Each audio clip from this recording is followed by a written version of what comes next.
নমস্কার, আপনারা দেখছেন এখন দাসপুর বার্তা পুরস্কার প্রদান ও সম্মাননা সভা মহারাজপুর বয়েজ ক্লাবে। পশ্চিম মেদিনীপুর জেলার ঘাটাল ব্লকের প্রায় বন্যা প্লাবিত এলাকার একটি প্রত্যন্ত গ্রাম মহারাজপুর।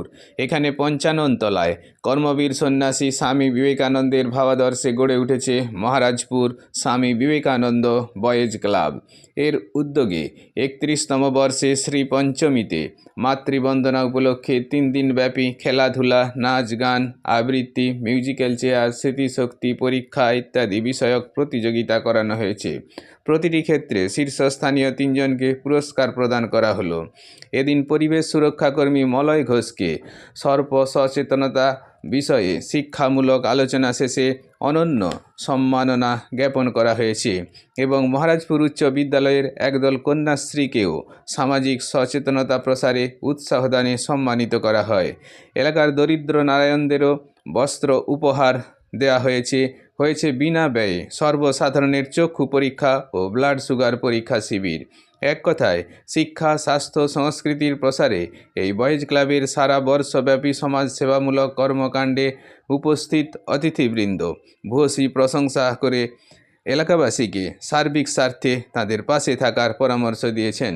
এদিন বিশিষ্ট অতিথিবর্গের মধ্যে ছিলেন ঘাটাল পঞ্চায়েত সমিতির সহসভাপতি বিকাশ চন্দ্র কর, জনশিক্ষা প্রসার আধিকারিক সুব্রত কুমার বাগ, দেয়াঞ্চক ১ জিপির উপপ্রধান তরুণ কুমার সামন্ত, মহারাজপুর উচ্চ বিদ্যালয়ের প্রধান শিক্ষক সুভাষচন্দ্র দত্ত, সহ শিক্ষক বংশীবদন প্রামাণিক, সমাজসেবী অনিল খামরই, বিকাশ হাজরা, কানাইলাল পাখিরা, বাল্য বিবাহ রোধের কোঅর্ডিনেটর মল্লিকা পাল প্রমুখ বিশিষ্ট ব্যক্তিবর্গ।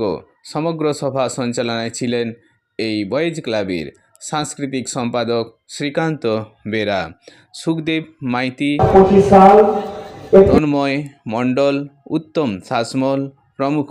ক্লাব কর্তৃপক্ষগণ সকল সহযোগী ও পরামর্শদাতাদের প্রতি কৃতজ্ঞতা ব্যক্ত করেছেন। মহারাজপুর থেকে রিপোর্টে শ্যামসুন্দর দোলইর সাথে শ্রীকান্ত কদম। Like and follow with subscribe এখন দাসপুর বার্তা। এই দাসপুর বার্তায় যুক্ত হন, আলোর পথে এগিয়ে চলুন।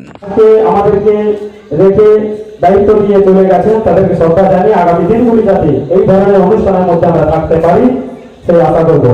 আমাদের কোনো বছর 4 দিন, কোনো বছর 5 দিন হয়ে থাকে। সামনে মাধ্যমিক পরীক্ষা রয়েছে, সেই কথা মাথায় রেখে মহারাজপুর স্বামী বিবেকানন্দ বয়েজ ক্লাব এবং 3 দিনের অনুষ্ঠানের আয়োজন আমরা করেছি। আমাদের ক্লাবের স্থায়ী সভাপতি ছিলেন, তিনি আজ আমাদের মধ্যে নেই, অকাল প্রয়াত স্বর্গীয় বিশ্বনাথ পাল মহাশয়, আপনারা সবাই কম বেশি চেনেন। উনি আজ আমাদের মধ্যে নেই। আমরা অত্যন্ত ব্যথিত, মর্মাহত, শোকাহত। মানুষ চিরদিন নয়, কিন্তু তবু ওকে ওখানে যাবে এটাও মেনে নেওয়া যায় না। তেমনই ভাবে ঠিক আমাদের অন্যতম সদস্য আমাদের তপন মণ্ডল, ক্লাবের অন্যতম সদস্য, আজকে যার অবাধ বিচরণ থাকতো এই ক্লাবে, আজকে এই 3টি দিনে যিনি আমাদের সাথে কাঁধে কাঁধ মিলিয়ে কাজ করছেন, তিনিও আজ আমাদের মধ্যে নেই। ওনার জন্য আমরা অনেক অনেক শোকাহত, মর্মাহত। আমাদের অতিথি হিসাবে যারা আসেন, আজ হয়তো কি নেই ক্রীড়া প্রতিযোগিতা, তাতে আমি পড়ছিলাম, দেখছিলাম বিভিন্ন যেগুলো আমাদের প্রাথমিক বিদ্যালয় বা হাই স্কুলে যে সমস্ত অ্যাথলেটিক গুলো আছে ম্যাক্সিমাম এখানে রাখা হয়েছে। সমস্ত প্রতিযোগিতা এখানে হয়েছে।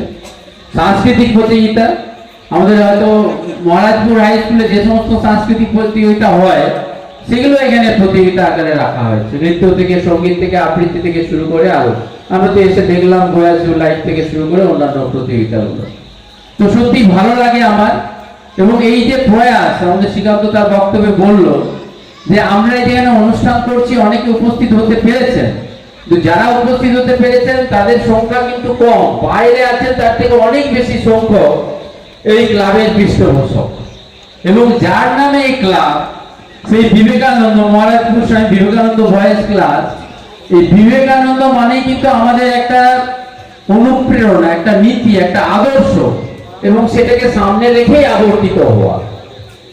আপনারা নিশ্চয়ই জানেন ভারতবর্ষের গণতান্ত্রিক পরিকাঠামো এত সুদৃঢ়, কিন্তু ভারতবর্ষকে পাশ্চাত্যের মানুষ নমস্য এবং প্রণম্য এবং ভীষণভাবে আদরণীয়ভাবে দেখে।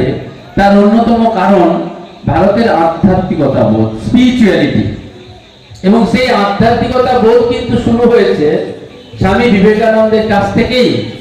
তিনি যখন চিকাগো ভাষণ দিয়েছিলেন ধর্মের নিয়ে, বিশেষত হিন্দু ধর্মের নিয়ে, তিনি যখন চিকাগো ভাষণে বলেছিলেন যে হিন্দু ধর্মের নির্যাস কিন্তু এটা নয় যে অপর ধর্মকে অসহিষ্ণুভাবে অন্য চোখে দেখা।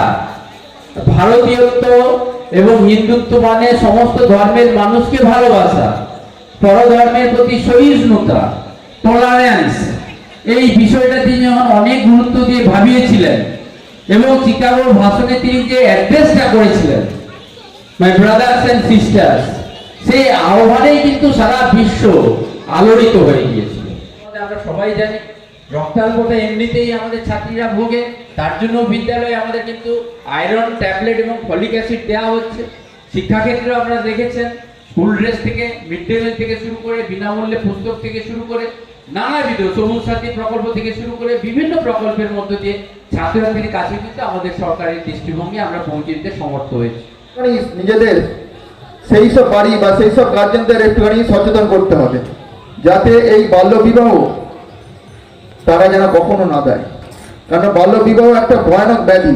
আর এই বিদ্যাসাগর মহাশয়ের জন্মভূমিতে এইটা খুবই বাজে জিনিস, কারণ উনি যে প্রথম এই বাল্য বিবাহ রোধ, মেয়েদের শিক্ষার ব্যবস্থা করার জন্য উনি আমরণ চেষ্টা করে গেছেন। সেই যারা বাইরে রয়েছেন তারা দূর থেকে যে হিসাবে আর্থিক হোক বা মানে সন্দেহ হোক, যেভাবে হোক পাশে এসে দাঁড়িয়েছেন এই ক্লাবে, যারা এখানে বর্তমানে ভূমিকা নিয়ে কাজগুলো করছেন, তো সেই জন্য তাদেরকেও অনেক অনেক কৃতজ্ঞতা জানাই। সবাই পাশে থাকুন, এই ক্লাব আরও আগামী দিনে মানুষের বেশি বেশি করে পাশে থাকুক, মানুষের দুস্থ মানুষদের উন্নয়ন করুক। এরা এদের নাম প্রস্তাব করেছে এবং এদের আমি এখানে নামগুলো পাঠিয়েছিলাম, তো এদের জন্য একটা জোরে হাততালি হোক। এরা যে কাজ করে তার তুলনা নেই। আমি মাধ্যম, আমি পরামর্শদাতা, কিন্তু মানসিক দিক থেকে সক্রিয়ভাবে কাজ করে এই সমস্ত ছাত্রীরা, কিছু কিছু শিক্ষক শিক্ষিকা, আর সেই সুবাদেই আমি পরিচিত। একবারে পশ্চিমবঙ্গ থেকে দিল্লি পর্যন্ত বিভিন্ন গ্রামে গঞ্জে আপনাদের যে এই কর্মকাণ্ড আপনাদের এলাকার, সেটা কিন্তু আমার এই মেয়েরাই একমাত্র সম্বল। তাই এই কন্যাশ্রী মেয়েদের জানাই অনেক অনেক ধন্যবাদ। আর সেই সাথে সাথে মাননীয় মুখ্যমন্ত্রীর এই ধরনের বাহিনী না গড়ে তুললে বা এই ধরনের সংঘবদ্ধ একটা ইউনিটি না গড়ে তুললে আমরা বাল্যবিবাহের বিরুদ্ধে কিন্তু লড়াইটা জারি রাখতে পারবো না। তো আমি অনেক ধন্যবাদ জানাই স্কুলের প্রধান শিক্ষক মহাশয়, ম্যানেজমেন্ট সহ কন্যাশ্রী ক্লাবের এই যে আমাদের ছোট ছোট বোনেরা, এই ধরনের লড়াই তারা চালিয়ে যাক, আমরা তাদের পাশে আছি। সমস্ত ধরনের কনফিডেন্স বিল্ডিং মেজার, সমস্ত প্রশাসনিক সহযোগিতা আমরা করব। সমস্ত সচেতনতা শিবিরে আমরা বিডিও, এসডিও, ওসির নাম্বার দেশ জুড়ে বাল্য বিবাহ প্রতিরোধ করার জন্য কাজ করছি এবং পশ্চিম মেদিনীপুরে আমরা 2 বছর ধরে কাজ করছি।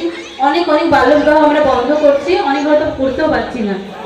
তো আজকে কিছুক্ষণ আগে গলতি অনলাইনে একটা মেয়ে দেখলাম যে বাল্য বিবাহ প্রতিরোধ করার জন্য সেজেছে। আমার খুব ভালো লেগেছে, কারণ যখন আমরা অ্যাওয়ারনেস প্রোগ্রাম করতে যাই বিভিন্ন জায়গায়, আমার মনে হয় কি আমরা হয়তো বোঝাতে পারছি না বা মানুষ বুঝছে না, কিন্তু এই মহারাজপুরে এসে আমার খুব ভালো লাগলো যে একটা মেয়ে হলেও এখানে এসে পারফর্ম করেছে, যে বলছে বাল্য বিবাহ করা যাবে না। তো আমার খুব ভালো লেগেছে। আমি বোনটাকে থ্যাংক ইউ জানাই।